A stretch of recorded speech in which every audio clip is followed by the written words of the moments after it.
MP board कक्षा 8वीं वाले सभी बच्चे ध्यान दें। प्यारे विद्यार्थियों, प्यारे साथियों, माय डियर फ्रेंड्स, पेपर आ चुका है और सभी बच्चे कमेंट कर रहे थे कि सर पेपर अभी तक नहीं आया है। तो प्यारे विद्यार्थियों, पूरा का पूरा पेपर आ गया है और जो प्रश्न पत्र मैं बता रहा हूँ ये पूरा का पूरा प्रश्न पत्र 101% आपकी परीक्षा का पेपर है। ध्यान से इस पेपर को देख कर जाइएगा। वादा करता हूं कि प्यारे विद्यार्थियों, यहाँ से आपके जो प्रश्न हैं बाहर नहीं जाएंगे। ध्यान से इन प्रश्नों को पढ़ लीजिए, रट लीजिए और छाप लीजिए, क्योंकि पूरा का पूरा पेपर है आपकी स्क्रीन के सामने। 2.5 घंटे का समय आपको दिया जाएगा और ये जो पेपर होगा ये भी 60 नंबर का ही पेपर होगा। ध्यान से आपको देखना है और प्रश्न आ चुके हैं आपकी स्क्रीन के सामने। प्यारे विद्यार्थियों, पहला प्रश्न आपकी परीक्षा में देखने को मिलेगा आपको कि महत्वपूर्ण दस्तावेजों को सुरक्षित रखा जाता है। जो महत्वपूर्ण दस्तावेज होते हैं उन्हें कहाँ पर सुरक्षित रखा जाता है? पुस्तकालय में नहीं रखा जाता है, प्रयोगशाला में नहीं रखा जाता है, संग्रहालय में भी नहीं रखा जाता है, लेकिन महत्वपूर्ण जो दस्तावेज होते हैं वो रखे जाते हैं अभिलेखागार में, सुरक्षित रखे जाते हैं। तो अभिलेखागार करेक्ट करना है।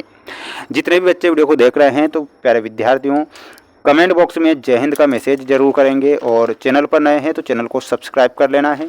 वादा करता हूं कि वार्षिक परीक्षा में भी आपको पेपर बताऊंगा और पिछले वर्ष भी हमने 100% रियल प्रश्न पत्र बच्चों को बताए थे वार्षिक परीक्षा में।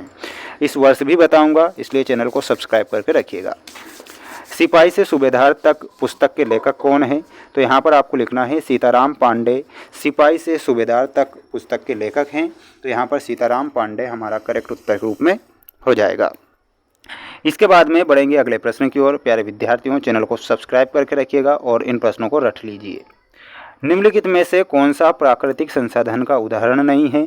तो प्यारे विद्यार्थियों, लोहे के जो औजार होते हैं वो मानव निर्मित संसाधन होता है, लेकिन जो झरने का जल होता है, पहाड़ी होते हैं, खनिज पदार्थ होते हैं, प्राकृतिक होते हैं, लेकिन लोहे के जो औजार होते हैं वो मानव निर्मित होते हैं। ध्यान रखना है।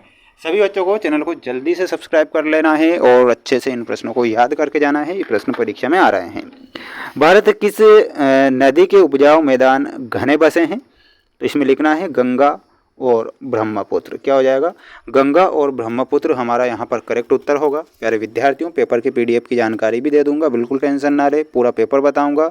सभी बच्चों को रट लेना है, छाप लेना है, क्योंकि ये पेपर आपकी परीक्षा में आ रहे हैं। देखिएगा, जनहित याचिका की व्यवस्था विकसित करने का मुख्य उद्देश्य क्या है?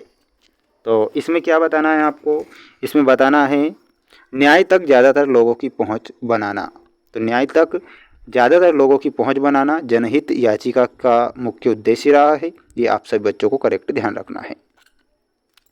अगला प्रश्न ये रहा आपकी स्क्रीन के सामने। आप सभी बच्चों को ध्यान से देखना है और इन प्रश्नों को याद करके ही जाना है। बाद में आप पछताओगे कि काश हम पेपर देखकर चले जाते। देखिएगा, डलहौजी ने का सिद्धांत लागू किया था। तो जो डलहौजी था उसने विलय नीति का सिद्धांत लागू किया था। क्या बताना है? विलय नीति। ठीक है, विलय नीति। चंपारण आंदोलन के खिलाफ था। तो जो चंपारण आंदोलन था वो किसके खिलाफ था? लिखना है नील बागान मालिकों के खिलाफ। लिखना है नील बागान मालिकों के खिलाफ। अहमदाबाद में पहली सूती मिल कब स्थापित की गई थी? तो 1859 में ये स्थापित की गई थी। तो यहाँ पर लिखना है 1859। अनुसूचित जाति और अनुसूचित जनजाति के लिए शिक्षा संस्थानों और सरकारी नौकरियों में सीटों के लिए व्यवस्था अपनाई गई है। तो आरक्षण की व्यवस्था अपनाई गई है। तो यहाँ पर आरक्षण लिख कर आना है।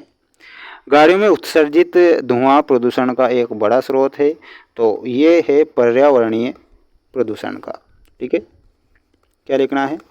पर्यावरणीय प्रदूषण। ठीक है, ध्यान रखना है। सभी बच्चों को ध्यान से देखना है। चैनल पर नए हैं तो चैनल को सब्सक्राइब करके रखना है। प्यारे विद्यार्थियों, जो पेपर बता रहा हूं ये आपकी परीक्षा में आएंगे और 2 नंबर वाले क्वेश्चन, 3 नंबर वाले क्वेश्चन अब आपको नेक्स्ट वीडियो में बताए जाएंगे।